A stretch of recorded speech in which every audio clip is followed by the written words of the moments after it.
그래서 때 아닌 정전으로 며칠씩 고생하신 분들도 있었을 것이고요.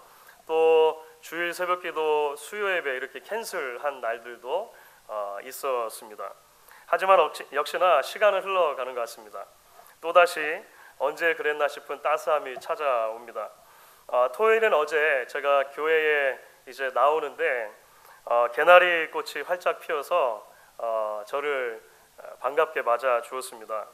겨우내 추위와 또 폭설에 죽은 듯 지내다가도 다시금 그렇게 꽃눈을 틔우고 꽃망울을 터뜨리는 그 생명력을 보면서 참 감사할 수 있는 그런 시간이었습니다.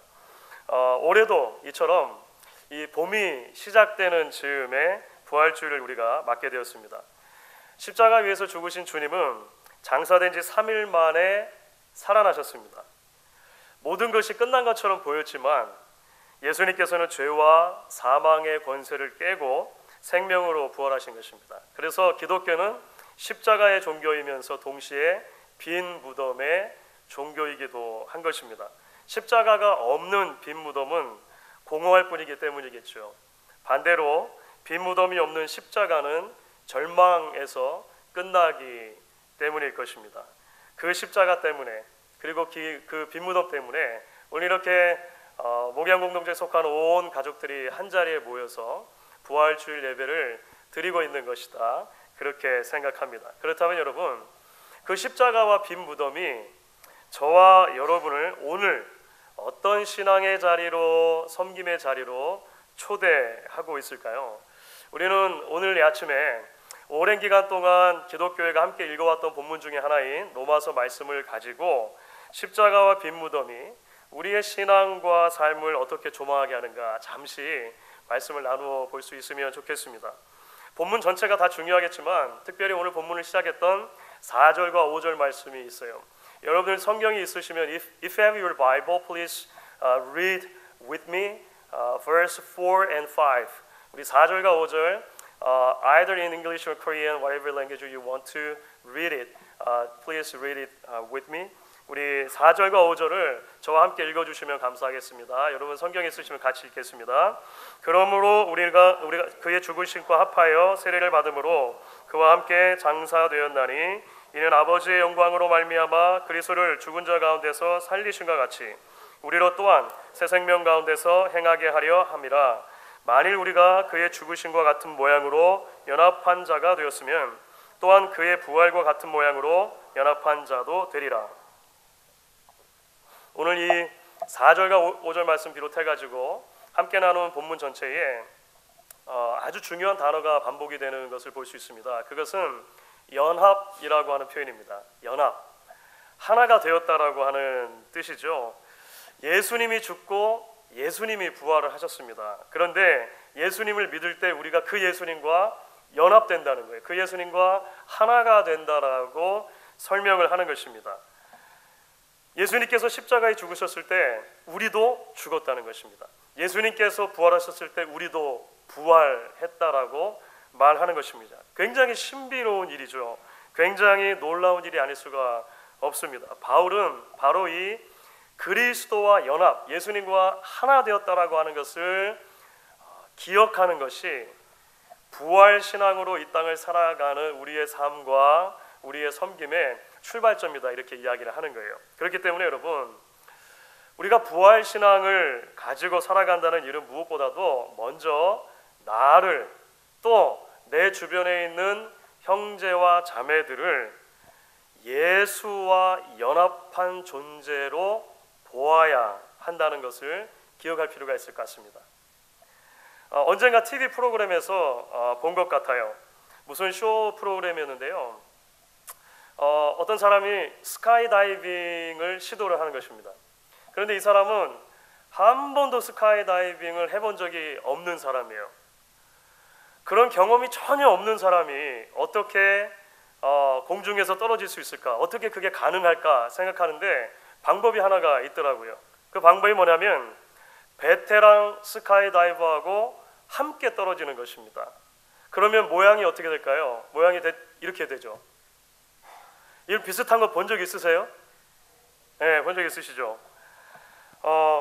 아무런 경험이 없이도 아무런 기술이 없이도 수만 피트 상공에서 떨어진다는 것이에요. 어떻게 가능하냐는 것이죠. 베테랑 스카이다이버와 하나가 되기 때문에 가능한 것입니다.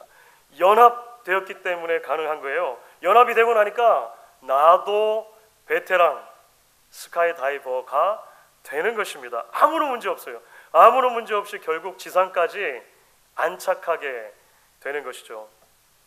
여러분, 믿음으로 예수님과 연합되었다는 것은 기독교 신앙의 참 놀라운 신비입니다. 이것을 우리의 언어로 사실 다 푸는 것이 어려워요. 그럼에도 불구하고 스카이다이버의 모습을 통해서 비밀스러움에 조금 다가갈 수 있습니다. 그렇죠?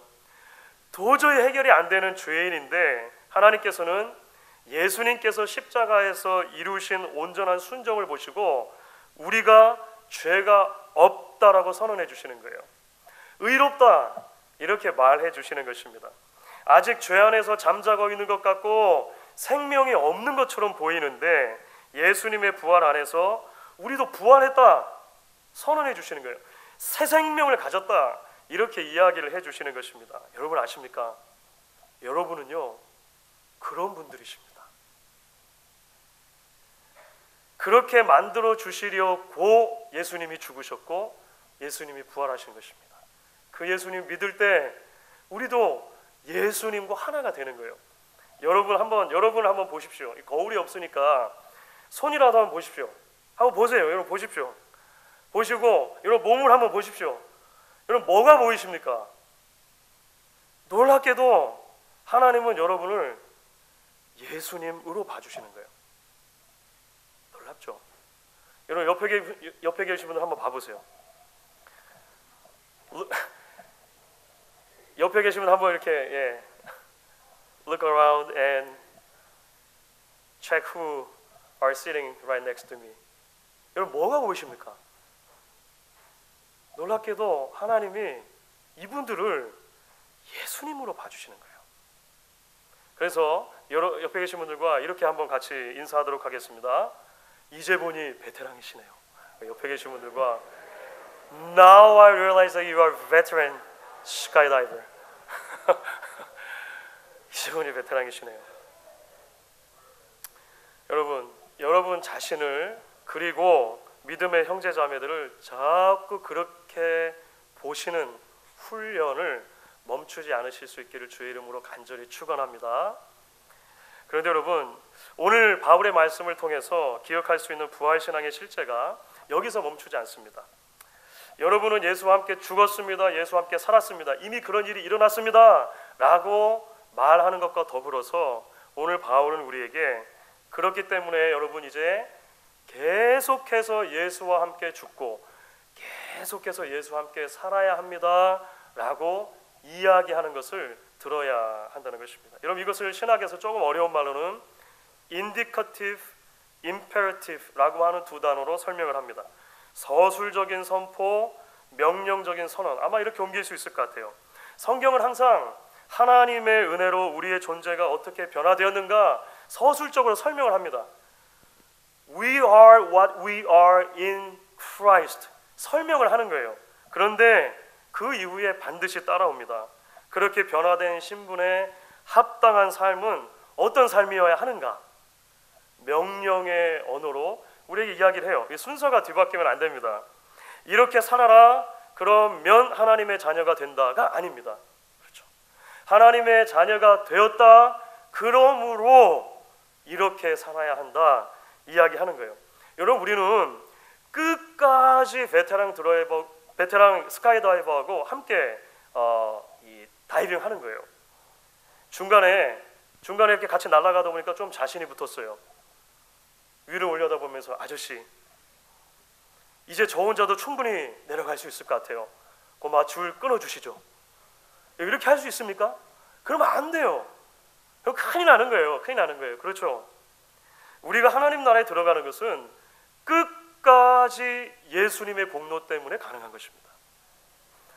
끝까지 예수님께서 우리를 품에 안아주시고 아버지 이 사람은 나와 연합해 있는 사람이에요 라고 변호해 주셔야만 하나님의 마지막 심판을 우리가 지나갈 수 있는 것입니다. 하지만 동시에 이 땅에 발 딛고 살아가는 동안에 하나님께서는 우리에게 그 은혜가 감사하기 때문에, 그 은혜가 놀랍기 때문에 감사의 반응으로서 하나님께 순종해야 된다라고 이야기를 하는 거예요. 그것이 바로 죄에 대해서 죽고 의에 대해서 사는 삶이죠. 오늘 11절 말씀이 그래서 이렇게 말합니다. 11절 보시면 이렇게 되어 있죠.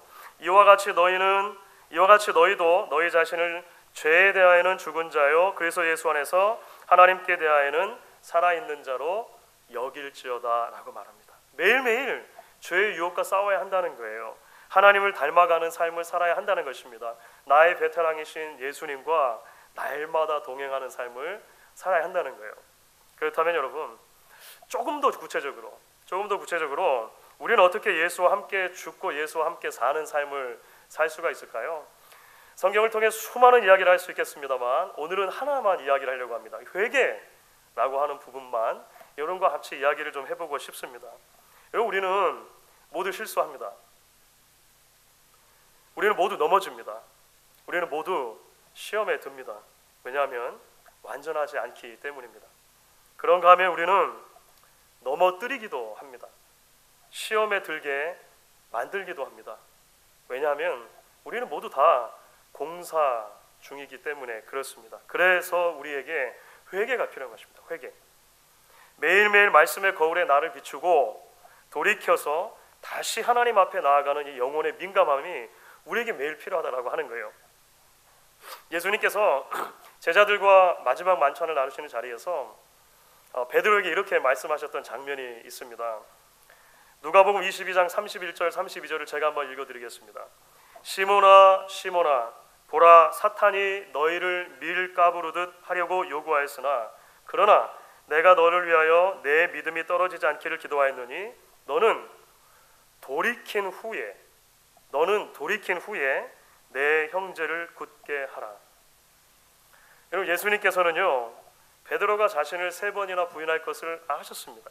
베드로가 실패할 것이라는 것을 아셨습니다.